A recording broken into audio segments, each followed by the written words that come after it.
The observation deck of the Celestial Mediator had windows that weren't really windows at all, Sarah reminded herself for the 100th time. They were quantum-rendered projections of space outside, filtered through 17 different spectrums to prevent human eyes from being scorched by unshielded starlight. Still, knowing that didn't make the view of Terminus 7 any less breathtaking. The gas giant rotated slowly beneath the diplomatic vessel, its ammonia clouds swirling in bands of copper and turquoise that no Earth storm could ever match. "You're fidgeting with your translator again," Commander Hayes said without looking up from his tactical display. "Third time in 10 minutes.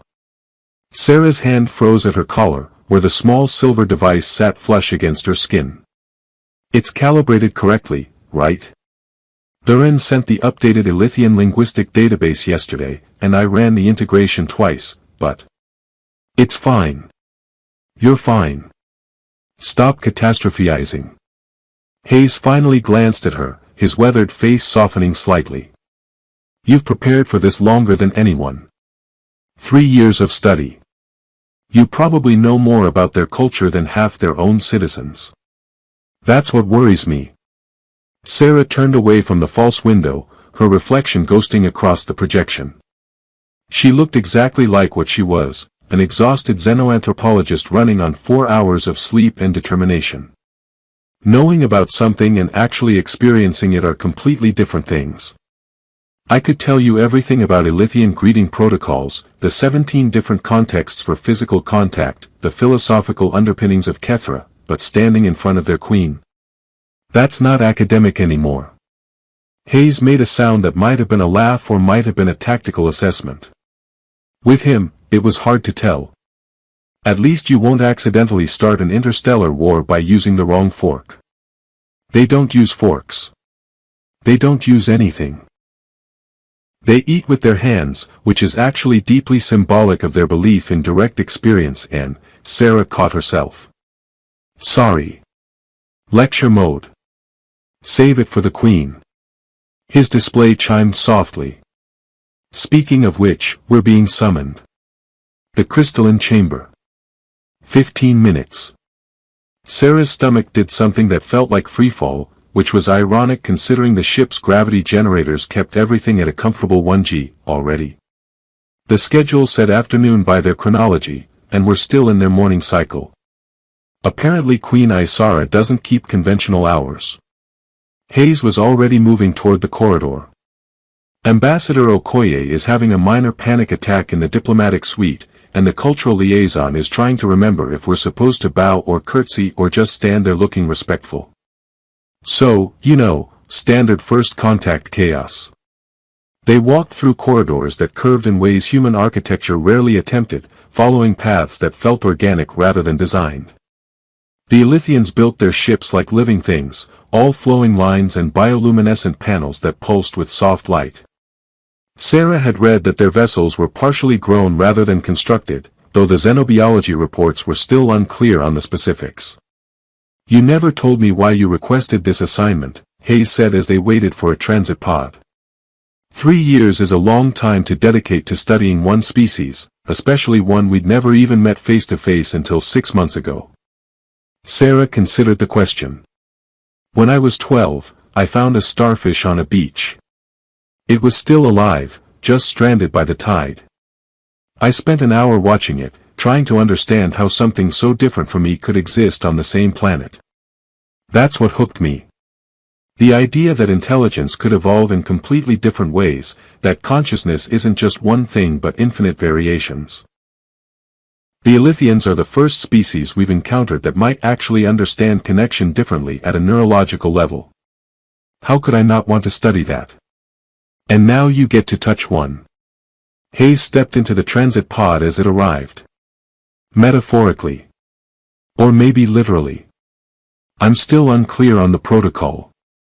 That's the thing, I might not touch anyone." Sarah followed him in, and the pod began its smooth acceleration through the ship's arterial transit system. Physical contact means something profound to them. It's not casual. Every touch is intentional, weighted with meaning. If I extend my hand at the wrong moment or in the wrong context, I could inadvertently propose marriage or declare war. Sarah. Hayes's voice was firm. Breathe. You know what you're doing. The pod slowed, delivering them to a junction where Ambassador Okoye was indeed pacing in tight circles, her ceremonial sash slightly askew. There you are. The Queen's attendants just sent another message. We're expected in 7 minutes. 7. Do you know how long it takes to walk to the crystalline chamber from here? 6 minutes, Sarah supplied. I memorized the ship's layout. Of course you did. Okoye straightened her sash with shaking hands. Right. Okay. We follow the protocols Dr. Venn outlined. No sudden movements. No touching unless explicitly invited. We're here to listen and observe, not to negotiate yet. This is the introduction, the feeling out process. We smile, we're respectful, we don't accidentally insult an empire that has faster-than-light technology we'd very much like to understand. They walked together, a small human delegation moving through an alien vessel, and Sarah felt the weight of it settling over her shoulders like a physical thing. Humanity's first real conversation with another spacefaring civilization. Everything she said, every gesture, every reaction would be analyzed by historians for generations. No pressure. The entrance to the crystalline chamber was exactly as described in the Elythian documentation, a membrane of what looked like liquid light that parted at their approach. Beyond it, the chamber opened into a space that made Sarah's breath catch despite all her preparation. The walls weren't walls. They were lattices of crystal that grew from floor to ceiling, each one humming at a slightly different frequency, creating harmonics that Sarah could feel in her bones. Light moved through the crystals in patterns that seemed almost conscious, and the effect was like standing inside a vast, singing prism. And at the center, on a platform that appeared to float without any visible support, stood Queen Isara. She was taller than Sarah expected, though the reports had mentioned Elythians averaged 6 feet. Her skin held a faint luminescence, as if lit from within, and her hair fell in waves of deep violet that shifted shade with the moving light. But it was her ears that marked her as unmistakably other, long and elegantly curved, extending back from her skull with a delicate architecture that somehow made perfect aesthetic sense. Silver filaments were woven through them, pulsing with gentle bioluminescence that matched her breathing. She wore robes that seemed to be made of woven starlight, literally. Sarah could see tiny points of light moving through the fabric like captured stars. And she was watching the human delegation with eyes that were the color of Earth's twilight sky, violet deepening to indigo. The Queen's attendants flanked her, 12 of them arranged in careful symmetry, their own ears adorned with simpler silver threads. One of them stepped forward, and Sarah recognized the linguistic patterns of Duran, the translator she'd been corresponding with for months. Welcome, Duran said, and Sarah's translator rendered it with perfect clarity. Queen Isara greets humanity's representatives with open awareness. He paused, and Sarah caught what might have been amusement in the twitch of his ears. She also asks if your journey was comfortable, which I'm told is a universal greeting among spacefaring species, though it seems somewhat redundant given that you've been aboard our ship for 3 days already. Sarah felt a surprised laugh bubble up and firmly suppressed it. The Queen's lips curved slightly. Ambassador Okoye stepped forward with practiced diplomatic grace. We are honored by Queen Isara's welcome. Humanity comes in peace and friendship, seeking understanding between our peoples. Standard opening. Safe. Sarah relaxed slightly. The Queen listened, then spoke, her voice a musical alto that made the crystals sing in response. Duran translated, the Queen acknowledges your greeting. She says that humanity has been observed for 67 of your years, since your first radio signals reached our border territories. You are a young species, energetic and curious, prone to both remarkable creativity and remarkable foolishness. She finds you fascinating. Hayes muttered something that sounded like, well, that's honest, but Okoye maintained her diplomatic smile. Isara continued speaking, and now her gaze moved across each human face before settling on Sarah with an intensity that felt like standing in a spotlight. Darren's translation came softly, the Queen says that words between species are useful but incomplete. She wishes to know if humanity understands Kethra, the binding of fates through intentional touch. She says that true understanding comes not from observation but from connection. And then Queen Isara did something that made every prepared protocol evaporate from Sarah's mind. She stepped down from her floating platform, walked across the singing crystal floor, and extended her hand toward Sarah. Palm up. Fingers slightly curved. The universal gesture of offering, but weighted here with meanings Sarah had studied for 3 years and still didn't fully comprehend. The chamber fell absolutely silent except for the crystal harmonics. Sarah's translator provided context in a whisper only she could hear. Kethra offer. Highest honor. Acceptance creates quantum-level neural bonding. Duration variable. Implications profound. Her heart hammered. This wasn't supposed to happen. Not yet. Not in the first meeting. Kethra was reserved for deep relationships, for bonds that took years to develop, But Queen Isara stood there, patient, her violet eyes holding something Sarah couldn't quite name. Not just diplomatic calculation. Something more personal. More vulnerable. Every instinct screamed at Sarah to accept. Political opportunity. Scientific discovery. The chance to experience something no human had ever felt. And yet. Sarah looked at that extended hand, at the Queen's face, at the watching courtiers, and felt the weight of something she couldn't articulate. This wasn't about science or diplomacy. This was about a person offering connection, and Sarah didn't understand enough yet to know what accepting would truly mean, for either of them. She took a breath, met the Queen's eyes, and did the one thing no one expected. She stepped back. The crystal's harmony shifted, dissonant for just a moment. The attendants murmured, their ears flattening slightly in what Sarah's study suggested was surprise or concern. Queen Isara's expression didn't change, but something flickered in those twilight eyes. Not anger. Something else. And Sarah realized she'd just made a choice that would define everything that followed.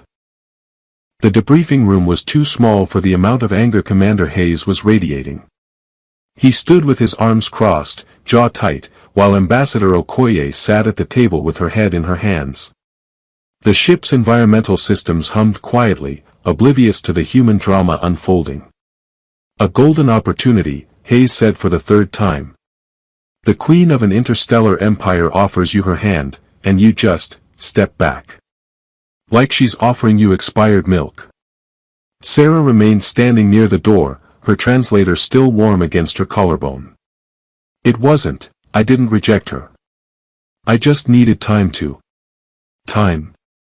Okoye looked up, her diplomatic composure cracked around the edges. Sarah, we've been preparing for this for months. The protocols were clear. If offered Kethra, accept with gratitude. It's right there in your own research documentation, page 47, subsection 3. I wrote that before I understood what it actually meant. Sarah moved to the table, pulled out a chair but didn't sit. Kethra isn't a handshake. It's not even like marriage in human terms. It's a neurological bonding that we barely understand. The Elythian research suggests it creates quantum entanglement between neural pathways, which sounds poetic until you realize they mean it literally. Two consciousnesses becoming partially synchronized. And I'm supposed to do that with someone I met 10 minutes ago. Hayes uncrossed his arms. You studied their culture for 3 years. I studied the culture. Not her. Not Queen Isara as a person. Sarah finally sat, suddenly exhausted. Do you know what the Elythian medical texts say about Kethra? The bond can last anywhere from hours to lifetimes depending on the depth of intention behind the initial touch. Some bonds fade like echoes. Others become permanent. And we don't know which kind the Queen was offering because that depends on emotional context we can't measure. So you chickened out, Hayes said flatly. I showed respect for something I don't fully comprehend. There's a difference. Okoye rubbed her temples. The Queen's attendants escorted us out immediately after. No further discussion. No second chances. They said she needed to meditate on what occurred. That was 4 hours ago. We haven't heard anything since. The door chimed. All three of them turned as Duran entered, his long ears adorned with new silver filaments that caught the light. He looked at each human face with an expression that might have been amusement. Your species, he said without preamble, is very loud when distressed. We could hear you 3 chambers away. The acoustics on this ship are excellent. Sarah felt heat rise to her face. I apologize for the disruption. Don't. It was entertaining. Duran pulled out a chair with the fluid grace all Ilithians seemed to possess. The Queen requests Dr. Ven's presence. Alone. In the garden of reflected thoughts. Immediately, which in Ilithian terms means whenever you're ready, but preferably soon. Hayes straightened. If this is about the incident. The incident, Duran interrupted, his ears twitching, is why she wants to speak with Dr. Ven. Privately. Which means not with you, Commander. Or you, Ambassador. Just the xenoanthropologist who apparently knows when to say no. He stood. I'll escort you, Dr. Ven. Unless you need time to prepare another refusal. The joke landed with enough gentle mockery that Sarah almost smiled. No. I'm ready. They walked through corridors that seemed to shift their bioluminescent patterns based on time of day, or what passed for day on a ship that traveled between stars. Duran moved with the easy confidence of someone who'd spent his entire life in spaces that grew rather than were built. You surprised her, he said after a long silence. I gathered that. No, I mean truly surprised her. Queen Isara has received diplomatic delegations from 17 different species. Most either accept Kethra immediately out of political desperation or refuse out of fear. You did neither. You refused out of respect. His ears tilted forward, a gesture Sarah's research indicated meant approval. That's new. Sarah watched the walls pulse with soft light. I didn't mean to offend. You didn't. You confused her, which is much more interesting. The Queen has been alone in ways your species doesn't fully understand yet. Ilithian monarchs rarely form Kethra because the bond would compromise their objectivity. They must remain neutral, connected to all their people equally. So Isara has spent 40 years, your years, not ours, without that particular form of connection.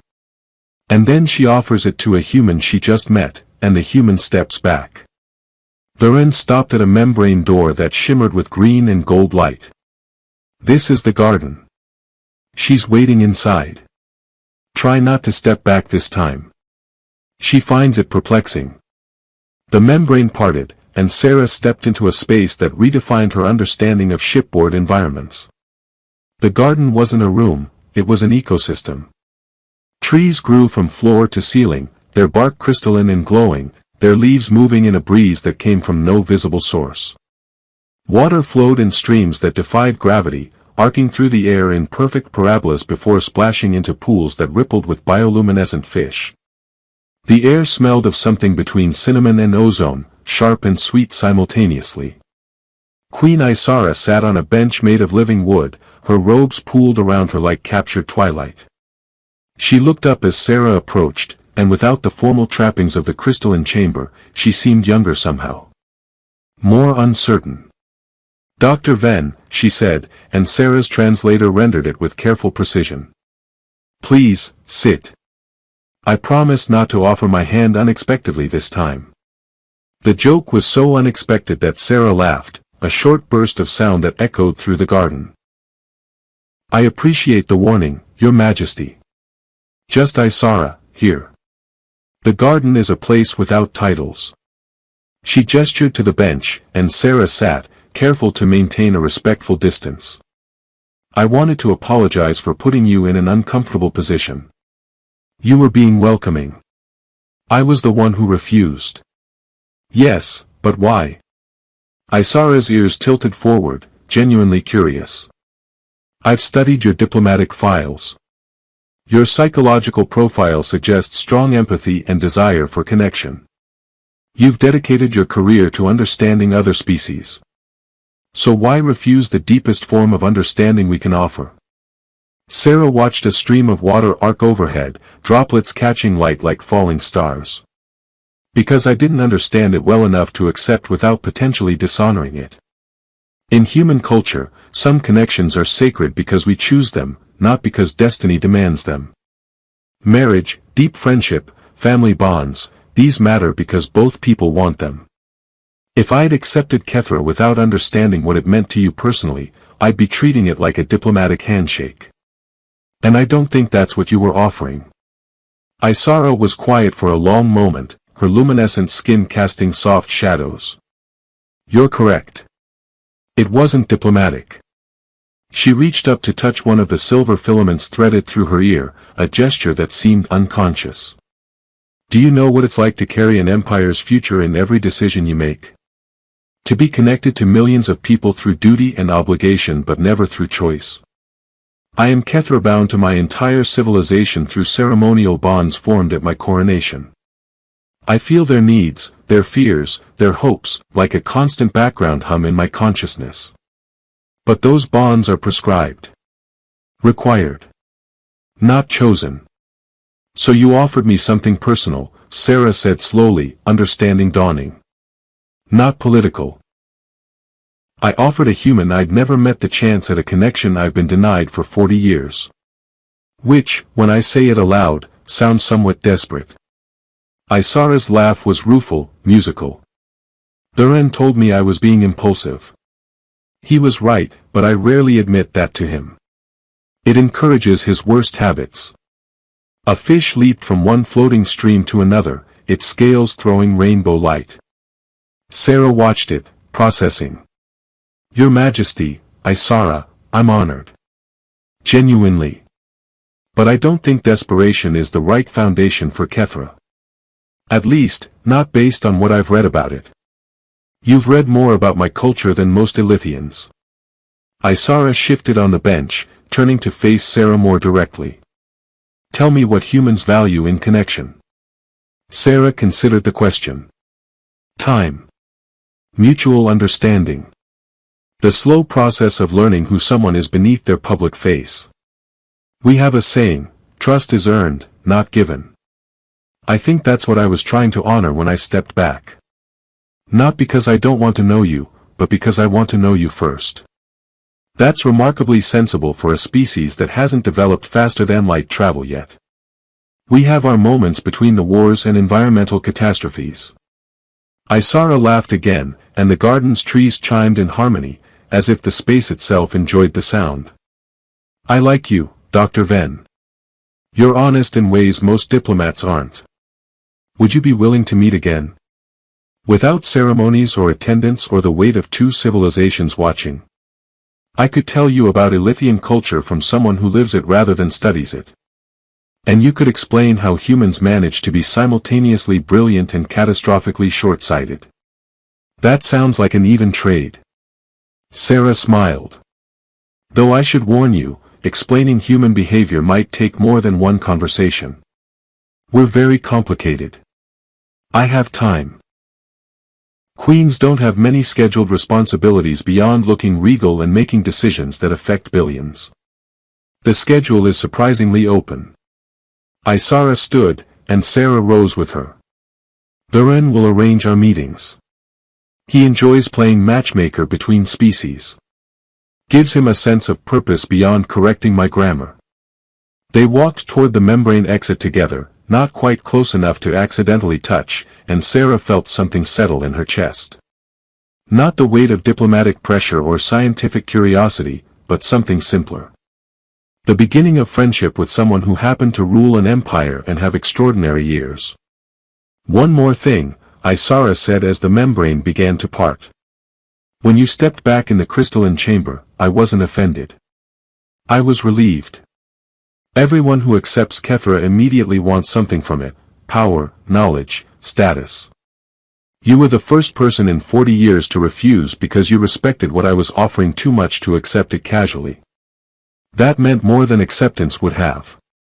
Sarah nodded, understanding and not quite understanding simultaneously. Then I'm glad I stepped back. So am I, Isara said, and her ears shimmered with emotion Sarah was only beginning to learn to read. So am I. The neutral hours, Thurin explained while walking Sarah through yet another organically curved corridor, were times when no formal diplomacy occurred aboard the Celestial Mediator. Think of them as intermissions in a very long play where everyone is making up their lines and hoping not to accidentally declare war. Sarah had been meeting with Queen Isara for 3 weeks now, and the sessions had evolved from careful cultural exchanges into something far more natural. Today they were in what Isara called the Resonance Archive, a library that stored information not in books or data crystals but in standing waves of organized sound. The knowledge literally hummed in the air. This is going to sound absurd, Sarah said, standing in the center of the archive while waves of information passed through her like gentle vibrations, but I can almost understand what these sound patterns mean. It's like my brain is trying to decode them. Isara sat cross-legged on a cushion that seemed to grow directly from the floor, her robes arranged carefully around her. That's because you're partially correct. Elithian neurology evolved to process information acoustically as well as visually. Our ears aren't just for hearing, they're secondary processing organs. The silver filaments act as receivers and interpreters. She touched one of her own ear decorations absently. You're feeling the information brush past your consciousness without quite catching it. Frustrating, I'd imagine. Like trying to remember a dream that's already fading. Sarah moved to sit across from Isara, her human awkwardness in contrast to the Queen's fluid grace. Is that what Kethra feels like? Information passing between two minds? Not exactly. Kethra is more like. Isara paused, considering. Imagine two instruments playing in harmony. They remain distinct but create something new together. The connection allows emotional resonance and intuitive understanding, but you don't lose yourself in the other person. You're just more aware of them than you'd normally be. Sarah watched the sound waves ripple through the archive, creating patterns that almost resembled text. Your neurology must be extraordinary. Humans barely manage to evolve one way of processing information efficiently. You developed written language and mathematics. We find that extraordinary. Elithians struggle with abstract symbolic reasoning precisely because our brains are so focused on direct experiential data. Isara leaned back against a wall that pulsed with soft amber light. It's why we need humans, actually. You think in ways we can't. Your species looks at a problem and invents entirely new symbolic systems to solve it. We have to experience solutions directly. So we're cognitively complementary. Precisely. Which is why my advisors are very interested in establishing deeper diplomatic ties. Isara's expression shifted slightly, becoming more guarded. They're less interested in why I keep meeting privately with one human researcher instead of negotiating trade agreements. Sarah felt a flicker of concern. Am I causing political problems for you? Nothing I can't manage. Though Thurin did point out that I'm spending more time with you than I have with any single person in 5 years, which apparently looks either very significant or very concerning depending on one's perspective. The Queen's ears tilted back briefly, a gesture Sarah had learned meant mild frustration. Court politics are exhausting. Everyone analyzing every interaction for hidden meaning. Welcome to being human. We do that constantly. Sarah shifted on her cushion, trying to find a comfortable position. Last week Commander Hayes asked me 3 times what my angle was with you. I told him I was building cross-species rapport. He said that was suspiciously vague. What is your angle? Isara asked, and there was genuine curiosity in her voice rather than suspicion. Sarah considered the question honestly. I like talking to you. You're brilliant and funny and you understand things about consciousness and connection that humans are only beginning to theorize about. Also, you tolerate my terrible jokes about human dysfunction, which is generous. Your jokes aren't terrible. They're anthropologically revealing. Isara smiled, and the archive sound waves seemed to harmonize with her mood. Last session you explained the concept of awkward silence, and I've been thinking about it ever since. Ilithians don't have that. Our communication is layered. If verbal conversation stops, we're still exchanging information through posture, ear position, bioluminescent patterns. The idea of silence being uncomfortable is foreign to us. You're lucky. Humans can make 30 seconds feel like an eternity. They sat quietly for a moment, and Sarah realized this particular silence wasn't awkward at all. It was comfortable, the kind of quiet that happens between people who don't need to fill every moment with words. Darren's voice interrupted from the archive entrance, his ears twitching with barely suppressed amusement. I hate to interrupt whatever culturally significant exchange is occurring, but Ambassador Okoye has requested Dr. Ven's presence. Something about urgent diplomatic developments and please stop hiding in libraries with royalty. Sarah stood reluctantly. Duty calls. Unfortunately. Isara remained seated but her ears tilted forward, attentive. Before you go, I wanted to ask something. Would you be willing to let me attempt a limited Kethra connection? Not the full bond one offered initially, but something temporary. A brief synchronization that would let you experience how we process information. It would only last a few minutes and require nothing more than touching hands. Sarah's pulse quickened. Is that safe? For humans, I mean. Completely. I've been consulting with our xenobiologists. Human neurology is compatible enough for shallow bonds. You'd feel what it's like to perceive the world as an Ilithian for a short time, and I'd understand human cognition better. Pure scientific exchange. Isara stood now, moving closer. But only if you're comfortable. No diplomatic pressure. No hurt feelings if you refuse. The offer was tempting in ways Sarah hadn't anticipated. To actually experience another form of consciousness, even briefly, was every xenoanthropologist's dream. But she'd promised herself to move slowly, to respect the weight of Kethra. Can I think about it? Sarah asked. Not because I'm refusing, but because I want to say yes for the right reasons. Isara's ears shimmered with that emotion Sarah was learning to recognize as appreciation. Of course. Take all the time you need. The offer stands. Sarah left the archive with Darren, who remained diplomatically silent until they were several corridors away. Then he spoke, his voice carefully neutral. The Queen doesn't make temporary Kethra offers lightly. In Ilithian culture, even brief bonds are considered intimate. I'm aware. Are you? Because from my perspective, you're both circling each other like binary stars, caught in each other's gravity but afraid to actually collide. His ears flicked back in what might have been exasperation. It's very poetic and very frustrating to observe. Sarah stopped walking. Darren, am I misreading this situation? These meetings feel like more than cultural exchange, but I don't know if that's my interpretation or if. You're not misreading anything. He turned to face her directly. Queen Isara is lonely. She's been lonely for decades. And then a human shows up who treats her like a person rather than a political symbol, who respects her culture enough to refuse a bond she offered impulsively, who makes her laugh about awkward silences and human dysfunction. Of course she's drawn to you. But she's a queen. I'm a researcher.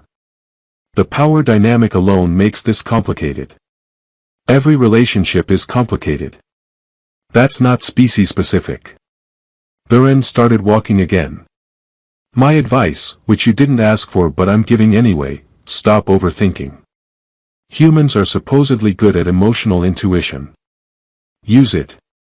They reached the diplomatic suite where Okoye was indeed waiting, her expression hovering between concern and calculation. Dr. Ven. We need to discuss your relationship with Queen Isara. Sarah felt her stomach tighten. There's nothing to discuss. We're building cultural rapport. For 3 weeks. With private meetings that last hours.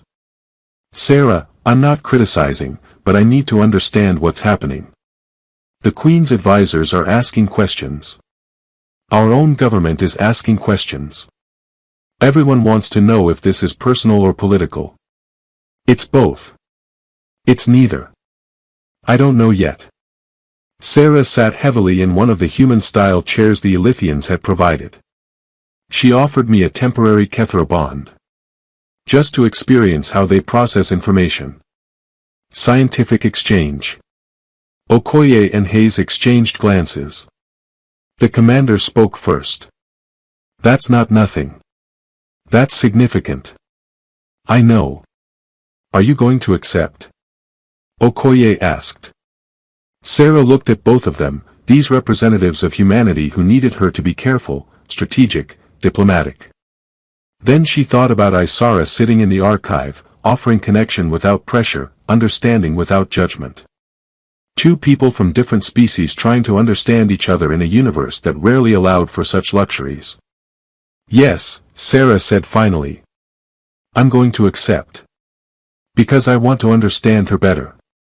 Not for humanity's benefit or diplomatic advantage, but because she matters to me. Is that allowed? Hayes almost smiled. I don't think anyone can stop you. Good, Sarah said, feeling certainty settle into place. Because I'm tired of stepping back. The alarm cut through Sarah's sleep like a blade, sharp and insistent. Emergency protocols, her still foggy brain registered. She rolled out of her quarters sleeping pod and nearly collided with Commander Hayes in the corridor. Attack, he said tersely, already moving. Elythian faction. Internal coup attempt. They're targeting the diplomatic sections. Sarah's heart lurched. Isara. Separated from her guard. The ship's compartmentalizing, automatic defense protocol. We need to get to the safe room. Hayes grabbed her arm, pulling her toward the emergency shelter the human delegation had been shown on their first day aboard. They made it 3 corridors before the ship shuddered violently. Somewhere distant, something exploded. The bioluminescent walls flickered, their usual steady glow turning erratic. That's not good, Sarah said, which felt like an understatement. Hayes was working his communicator, swearing quietly. Can't reach Okoye. Can't reach our shuttle. The whole network's fragmenting. Another shudder, more violent this time. We need to. The corridor ahead sealed itself, a membrane door slamming shut with finality. Behind them, another door closed. Then another. The ship was isolating the section, trapping them in a 50-foot bubble of space. Okay, Sarah said, fighting down panic. Okay. This is fine. The ship's protecting us. We just wait for rescue. Hayes was already examining the sealed membranes, but even Sarah could tell they weren't budging. These doors are designed to withstand explosive decompression. We're not getting through them without Elythian override codes. A voice came through Sarah's translator, tinny and distorted by interference. Dr. Venn. Commander Hayes. It's Thuran. Can you hear me? We hear you, Sarah said quickly. Where are you? Nowhere useful. The ship's gone into full lockdown. There's a situation. A faction of Elythians who believe the Queen has been weakened by her interest in humans. They're attempting to remove her from power. Very dramatic. Very poorly timed. His voice crackled. You're sealed in Section 12. The Queen is sealed in Section 11. Adjacent compartments. The walls between are reinforced but not impenetrable if you. The connection died. Sarah and Hayes looked at each other. Then Sarah moved to the wall that presumably separated them from Isara's section and pressed her palm against it. The surface was warm, slightly yielding, more organic than metal. Isara, she called. Can you hear me? Silence. Then, faintly, Sarah. Is that you? Relief flooded through her. It's me. Hayes is here too. Are you hurt? No. Alone, but unharmed. The ship isolated me when the attack began. Its protective protocols are very enthusiastic. There was a pause. I'm told this is a coup attempt by conservatives who think I've spent too much time with humans and not enough time being traditionally imperial. They're not wrong about the first part. Hayes examined the wall. How thick is this barrier?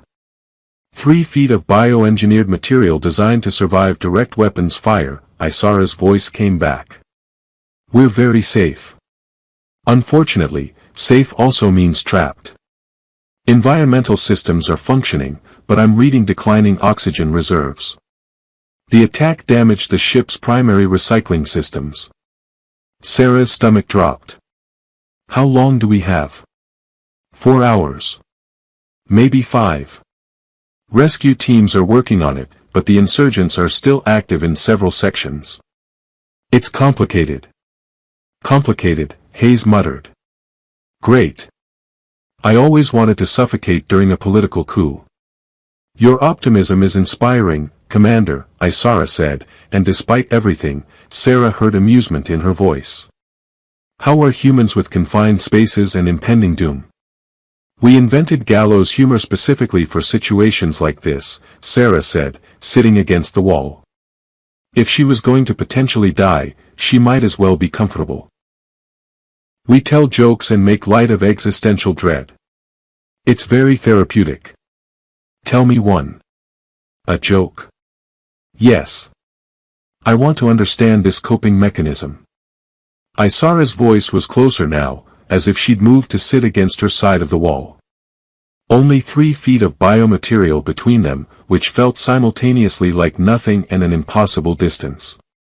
Sarah thought for a moment. Okay. 2 aliens are discussing humans. One says, I don't understand them.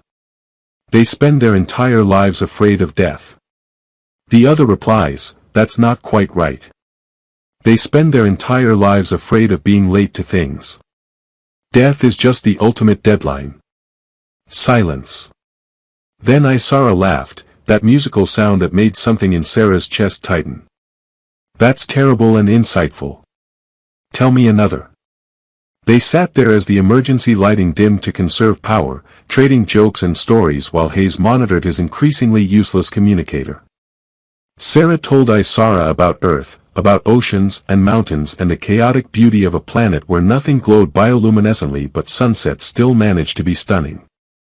Isara described Elythian worlds, planets where entire cities were grown rather than built, where architecture and ecosystem were indistinguishable. I've been thinking about your offer, Sarah said after a lull in conversation. The temporary Kethra bond. I was going to accept it when we met next. Past tense. Isara's voice held something careful. Present tense. I accept. Even if we're on opposite sides of a wall. Sarah pressed her palm flat against the warm surface. I want to understand how you experience the world. I want to know what it feels like to be you, even if just for a few minutes. Sarah.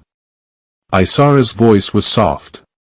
Kethra requires direct contact. Skin to skin. No barriers.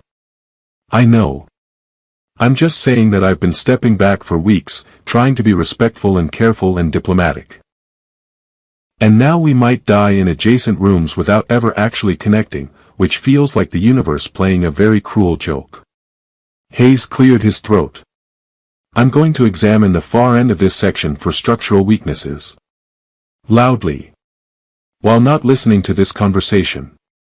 He moved away with pointed purpose. Your commander is tactful, Isara said. He has his moments. Sarah leaned her head back against the wall. Can I ask you something? That first day, when you offered me Kethra in front of everyone, what were you hoping would happen? Isara was quiet for so long Sarah thought she might not answer. Then, honestly, I don't know. I saw you standing there, nervous but determined, clearly terrified but facing it anyway. You'd spent years studying my culture, trying to understand us. And I thought, here's someone who might understand me. Not the Queen, but me. It was impulsive and foolish, and I'm glad you refused because I was offering for all the wrong reasons. What would be the right reasons? Wanting to connect with someone because you've chosen them. Because you've spent time learning who they are beneath their role. Because the connection matters more than what it represents. Isara's voice wavered slightly. Because even though you're terrified of what the bond might mean, you trust the person enough to try anyway. Sarah felt her throat tighten. That sounds like the right reasons to me. It does, doesn't it? Something changed in Isara's voice, became more vulnerable. I'm afraid, Sarah. Not of dying, queens are trained to accept that possibility. But of dying without ever experiencing connection that wasn't prescribed by duty. 40 years of being Kethra bound to an empire but never to a person I chose. That's a lonely way to end. You're not going to die. Duran is working on rescue. Your loyal guards are fighting off insurgents. We're going to get out of here and then, Sarah paused. Then what? What happens after? I don't know. We figure it out together. Isara laughed shakily. Listen to me. A queen of the Elithian Empire, negotiating possible futures through a wall with a human I've known for less than a month. My advisors would be horrified. My advisors would be taking notes for their memoirs. Sarah pressed her palm harder against the wall, wishing she could feel Isara's hand on the other side. When we get out of here, and we will get out, I'm not stepping back anymore. Fair warning. Good. I'm tired of watching you step back. It's terrible for my ego. Hayes's voice cut through from the far end of the section. I've got something. The membrane at this end is damaged. Not enough to breach, but the biomaterial is weakened. If we had tools, we might be able to cut through. Sarah stood quickly. We don't have tools. No, Hayes agreed. But sound disrupts Elithian biomaterial. I've seen it. The crystals in the chambers respond to resonance. If we could generate the right frequency. The emergency beacon, Sarah said, understanding flooding through her. The locator signal in my communicator. We can modulate it. They worked quickly, Hayes using his military-grade override codes to access the beacon's frequency controls while Sarah tried to remember everything she'd learned about Elithian acoustics. On the other side of the wall, Isara coached them through the process, her scientific knowledge filling the gaps in Sarah's understanding. Higher, Isara called. You need a standing wave at 700 Hz. That should destabilize the molecular bonds. The beacon shrieked at frequencies that made Sarah's teeth ache. The damaged membrane began to shimmer, its structure breaking down into something liquid and strange. It's working, Hayes said, and there was actual relief in his voice. The membrane dissolved slowly, revealing a gap just large enough to crawl through. And on the other side, in a space identical to their own, Queen Isara stood waiting. Her robes were disheveled, her silver ear filaments tangled, and she'd never looked more real. Sarah moved through the gap without thinking, and suddenly they were in the same space, breathing the same recycled air, close enough to touch. Isara extended her hand. Palm up. Fingers slightly curved. But this time, there was no ceremony, no political weight. Just an offer between two people who'd found something unexpected in the space between worlds. Yes, Sarah said, and reached out to accept. Their hands met in the space between them, and Sarah felt the world shift sideways. Not physically, the trapped section remained exactly as it was, emergency lighting casting soft shadows, but perceptually, as if someone had added a new dimension to reality she'd never known existed. Isara's consciousness brushed against hers like a wave of warmth and color and sound layered into something that had no human equivalent. Sarah could feel the Queen's fear, yes, but also her humor at the absurdity of their situation, her relief at not being alone, her curiosity about what Sarah was experiencing. It wasn't telepathy exactly, Sarah couldn't read Isara's thoughts, but she could sense the emotional landscape beneath them, the way musicians might sense each other's rhythm without speaking. Oh, Sarah breathed. This is what it's like for you. All the time. Isara's voice came both through sound and through the Kethra connection, doubled and harmonized. Not quite this intense. Shallow bonds are sharper than deep ones, like shouting versus conversation. But yes. This is how Ilithians experience each other. Sarah could feel Hayes's presence at the edge of her awareness, his concern and tactical assessment of their situation, his dry amusement at finding himself trapped during an alien coup. Beyond that, fainter, she sensed other Ilithians throughout the ship, a background hum of consciousness that Isara lived with constantly. How do you think with all this input? Sarah asked, overwhelmed. How do you think without it? You must feel so isolated. Isara's grip tightened slightly. This is normal for us. Your singular consciousness seems lonely by comparison. They stood there connected while Hayes worked on expanding the hole in the membrane, occasionally making comments about couples choosing the worst possible times for relationship milestones. The Kethra bond made Sarah hypaware of Isara's amusement at his complaints, her affection for Sarah's determinedly pragmatic commander, her growing hope that rescue might actually arrive. I can feel you being optimistic, Sarah said. It's strange. I know you're worried, but underneath there's this certainty that things will work out. Cultural difference. Ilithians believe consciousness shapes reality more than humans do. If enough minds believe in a positive outcome, it becomes more probable. Isara's ears shimmered, and through the bond, Sarah felt the gesture's meaning, self-aware irony. It's probably superstition, but it's comforting superstition. The bond began to fade after 15 minutes, their neural patterns drifting back toward individual rhythms. Sarah felt the loss like stepping from sunlight into shadow, not painful, but noticeably different. She understood now why Ilithians valued Kethra so deeply. The connection had been extraordinary. Thank you, she said quietly, still holding Isara's hand though the bond was gone. For letting me experience that. Thank you for accepting. Isara's thumb brushed across Sarah's knuckles, a gesture that was pure affection without any ceremonial weight. Now we just need to survive long enough for me to offer it again properly. A sound from the corridor beyond made them both turn. Darren's voice came through clearly now, the communications interference resolved. Your Majesty. Dr. Venn. The insurgents have been subdued. We're cutting through to your section now. Please stand away from the outer membranes.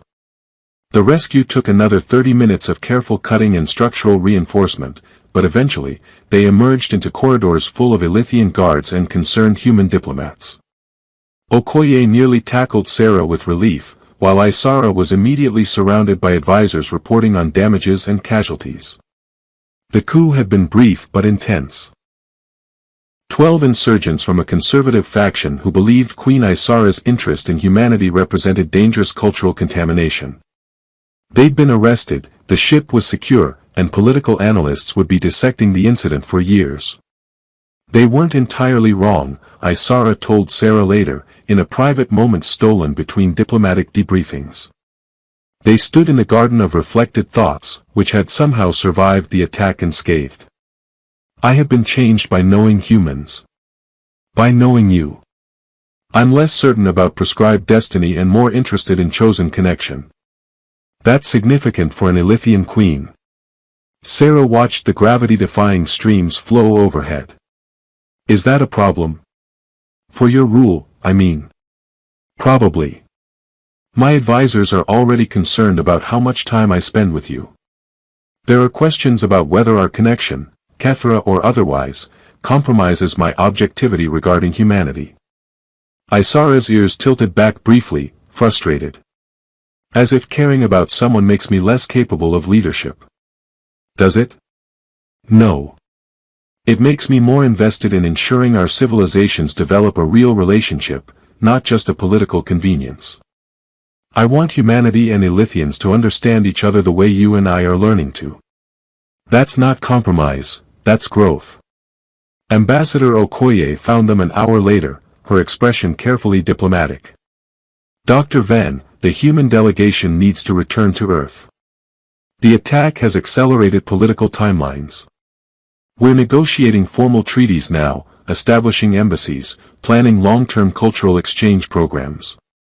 Your work here has been invaluable, but we need you to brief our government on everything you've learned. Sarah felt something sink in her chest. When do we leave? 3 days. She looked at Isara, who was maintaining perfect regal composure despite what Sarah could now recognize as carefully controlled emotion in her ear positioning.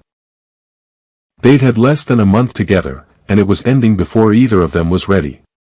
That evening, Sarah requested one final private meeting.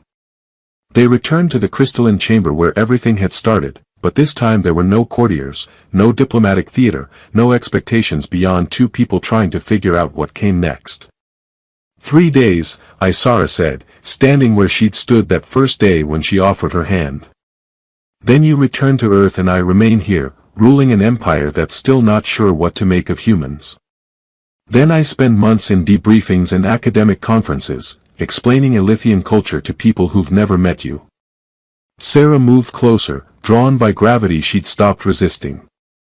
And we what? Exchange messages across light years? Plan diplomatic visits every few years? That's the practical option. Isara's voice was steady, but her hands weren't. Or we acknowledge that what's developed between us is more than cultural exchange. That the Kether I offered that first day, which you wisely refused, has formed anyway, slower, deeper, built on choice rather than impulse. Sarah's heart hammered. Are you asking what I think you're asking? I'm asking if you'd consider staying.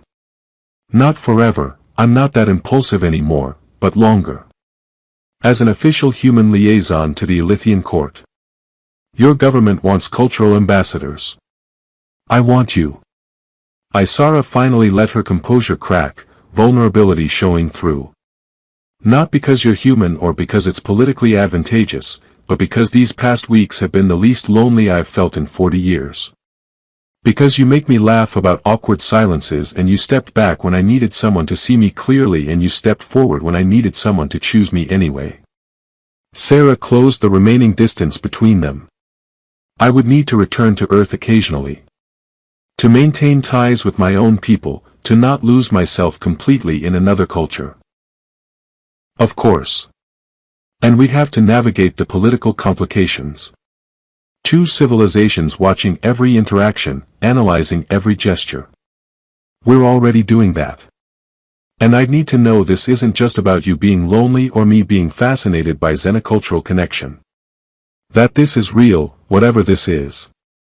Isara extended her hand again, that same gesture from their first meeting, but transformed now by everything between them.